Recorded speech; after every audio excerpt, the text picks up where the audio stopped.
That's a 3-0 lead. Let them know, Anthony Edwards. Timberwolves go into Phoenix to snag the soul of the Phoenix Suns in a 17-point victory. Anthony Edwards especially popping off in that one with 36 points. He now ties the franchise record for most 30-point playoff games with Kevin Garnett of 7 games. He's done that in just 14 playoff games, finishing all types of difficult shots, pull-ups, floaters, up and unders, using glass spectacularly, and then in the fourth, just drawing foul after foul by blowing by these Phoenix defenders that have no hope of containing him. And it's just been a really brilliant display from the Wolves across the board.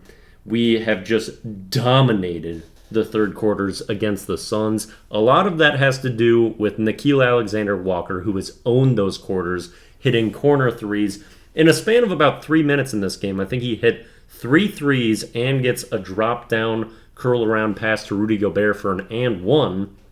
And also Rudy Gobert, man, how he has bullied this Suns team. They can't really handle his physicality. You see him constantly trying to shove him with 2 hands is the only way they can ever move the guy. And he's still extremely effective.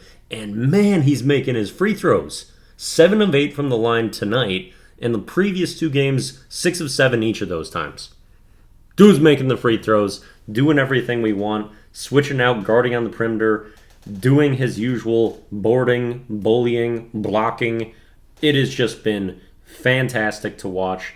I mean, you have the lofty goals for this team, but it just always feels like there's an asterisk on us because we're the Timberwolves. We can't actually perform to how good you think we should be.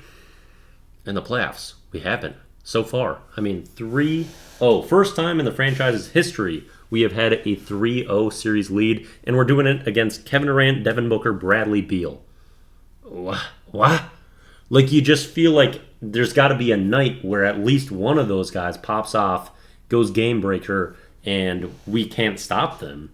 But even when KD's hitting really tough looks, tough two, you're like, oh, we play good defense. It's just, you can't stop it.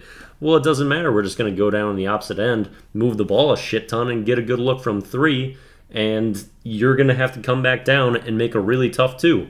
And maybe Anthony Edwards is like, hey, I'm just going to make all of the tough 2s in this quarter. And boom, lead explodes. Oh, it's been so good. And Mike Conley, man, the mature one of this crew, carried yet again some really big sidestep threes. The difficulty of the floaters he was making in this one, a lot of them sweeping offhand with his right hand, which has been his specialty through his career, but high off the glass and a bank shot on these righty sweeping floaters. So impressive. Hits multiple of those in the first half, and he had some huge buckets early on when the game wasn't out of hand already.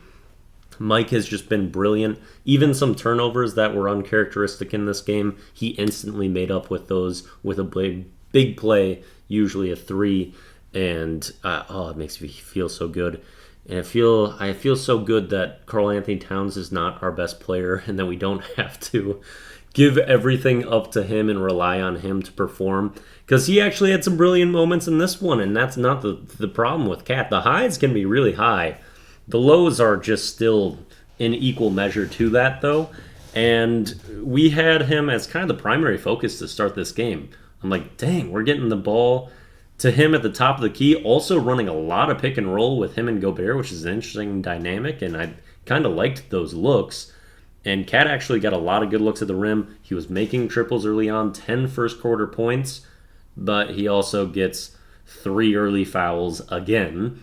2 of them being extraordinarily stupid. His first one in a reckless closeout on Kevin Durant, getting underneath his feet, contesting a jumper, and then a super unnecessary bump on Eric Gordon for his second foul. And it feels like all the fouls with Cat are just pretty unnecessary and horrible, and foul trouble was certainly a problem with this team early on. You get Naz Reid coming into the game early for the bigs, and congrats to Naz for 6th man of the year.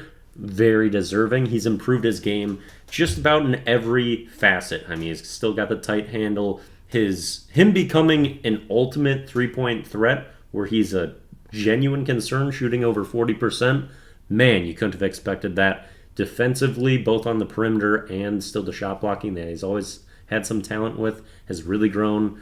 And man, his consistency and versatility is something that is so valuable to this team. I was talking about Carl, but I mean, like, it's the same problems with him over and over, and he's just this chaotic ball of energy going everywhere, and it ends in positivity and it ends in negativity. He had some really horrible passes, turnovers, blew a lot of open layups in this, and then he'd get his own board and still miss a layup. But he can do so much good too, and he is so skilled.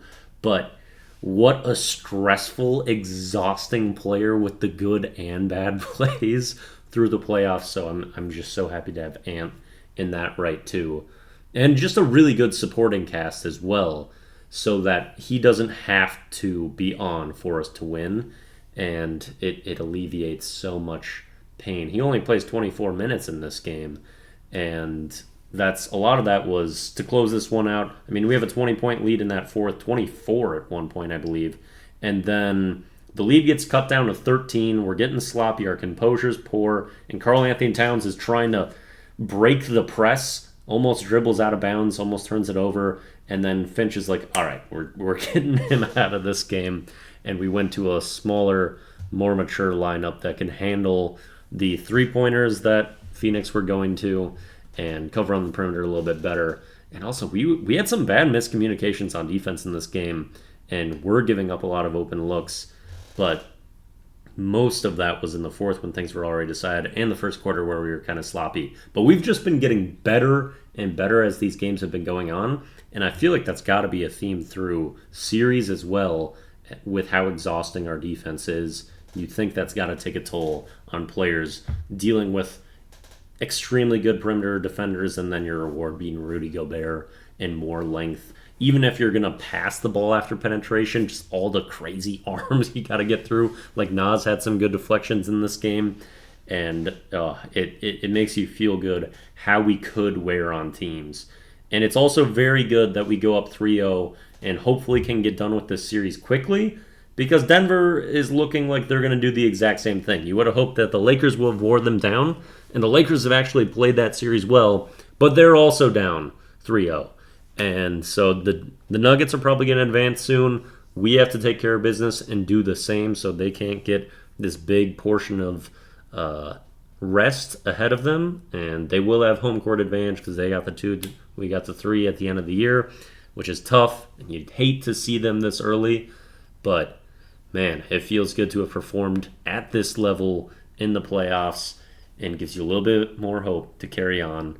But next series would be an ultimate challenge, and hey, we are the Timberwolves, so if anyone's going to blow a 3-0 lead, it might be us, but I'm not gonna expect that. Let's close that out, Wolves. This team's been different all year. You get glimpses of some things of stuff not going right, but what team doesn't have that? And we've been able to get off the mat, recover, and make up for it time and time again. It's been a joy to watch. Let's continue it. Whew! 3-0 lead. Let's close it out, baby.